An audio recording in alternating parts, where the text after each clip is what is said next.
சில பொண்ணுங்க வேலைக்கு போகிறதுங்கிறது ஒரு குறிக்கோளாக வச்சுருப்பாங்க. நான் எப்படினாலும் வேலைக்கு போகணும், வேலைக்கு போகாமலாம் இருக்க மாட்டேன், அதுக்கு ஒத்துக்கிட்டாத்தையும் கல்யாணம் பண்ணணும் அப்படின்ற மாதிரி இருப்பாங்க. இப்போ இது மாதிரி வேலைக்கு போகக்கூடிய வருமானம் உள்ள பொண்ணு தான் மனைவியாக வருவாங்க அப்படிங்கிறத நம்ம எப்படி தெரிஞ்சுக்கிறது அப்படின்னா, அதுக்கு எதுவும் வழிமுறை இருக்கான்னா தாராளமாக இருக்குது.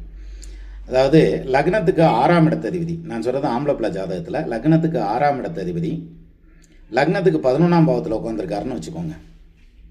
அல்லது லக்னத்துக்கு 5ஆம் இடத்ததிபதியும் லக்னத்துக்கு 12ஆம் இடத்ததிபதியும் ஏதாவது ஒரு தொடர்பில் இருந்தாங்கன்னா அந்த ஜாதகர்களுக்கு அமையக்கூடிய வரக்கூடிய மனைவி கல்யாணத்துக்கு அப்புறமும் வேலைக்கு போவாங்க, அவங்க கையில் வருமானம் இருக்கும்.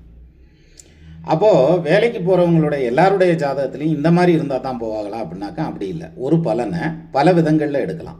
அதில் ஒரு விதம் தான் இது. 6க்கு அதிபதி 11ல் இருந்தாலோ 5ஆம் இடத்ததிபதியும் 12ஆம் இடத்ததிபதியும் ஏதாவது ஒரு கனெக்ஷனில் இருந்தாலோ அவங்களுக்கு மனைவியால் திருமணத்துக்கு பின் வருமானம்